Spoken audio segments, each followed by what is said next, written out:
ఉద్యోగాలు వచ్చేదాకా 3000 నిరుద్యోగ భృతి ఇవ్వబోతున్నాం. మీ అందరికీ మనవి చేస్తున్నాం. ఇంటర్, డిగ్రీ, డిప్లొమా ఇలా చదువుకొని ఉద్యోగాలు రాకపోతే మళ్ళా తల్లిదండ్రుల మీద ఆధారపడి నిరాశ నిస్పృహలతో ఉన్నటువంటి యువతకి 3000 నిరుద్యోగ భృతి రాబోతా ఉంది. ఇక్కడ డాక్రా సంఘాలు ఎవరైనా ఉంటే ఒకసారి అబ్బో అందరూ ఉన్నారు, అన్ని వైపులా చూడాలి. చంద్రబాబు నాయుడు గారు ఏర్పాటు చేశారు, మీ అందరికీ తెలుసు. ఆ రోజు ఏర్పాటు చేసేటప్పటికి చాలా చిన్నగా ఒక మొక్కై ఈ రోజు ఒక మహావృక్షంలా ఇంతమంది మహిళలు అయ్యారు, స్వయం ఉపాధి పొందుతున్నారు. మీలో 3 లక్షలు రుణం ఉండేవాళ్ళు, లోన్ ఉన్నవాళ్ళు చేయొద్దండి. 3 లక్షల లోపు కొత్త కొత్త బ్రాండ్లు, చాలా ప్రమాదకరమైనటువంటి విషంతో మద్యాన్ని ఈ రాష్ట్రంలో అమ్ముతున్నాడు. అది ఎంతో ప్రమాదం.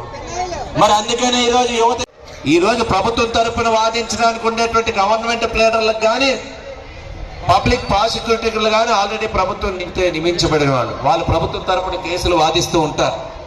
కానీ ఒక ప్రైవేటు లాయర్ అంటే సుప్రీంకోర్టులో న్యాయవాదుల్ని ప్రైవేట్గా ప్రభుత్వాలు ఎంగేజ్ చేసుకొని వాళ్ళకి గంటకి కోట్లాది రూపాయలు ఈరోజు రాష్ట్ర ప్రభుత్వ ఖజానా నుంచి ఈరోజు న్యాయస్థానాలు ముట్టికాయ పెడితే వాటిపైన వాదించడానికి ప్రభుత్వ ధనం వృధా చేస్తున్నారు.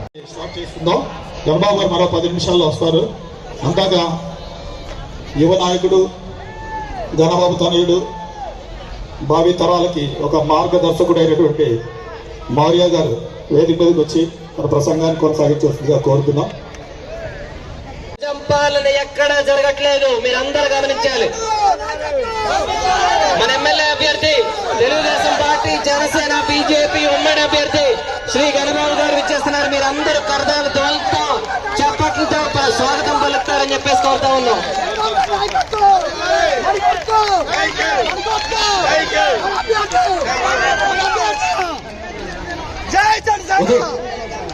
జై గన్నా, జై గన్నా, జై గన్నా, జై గన్నా.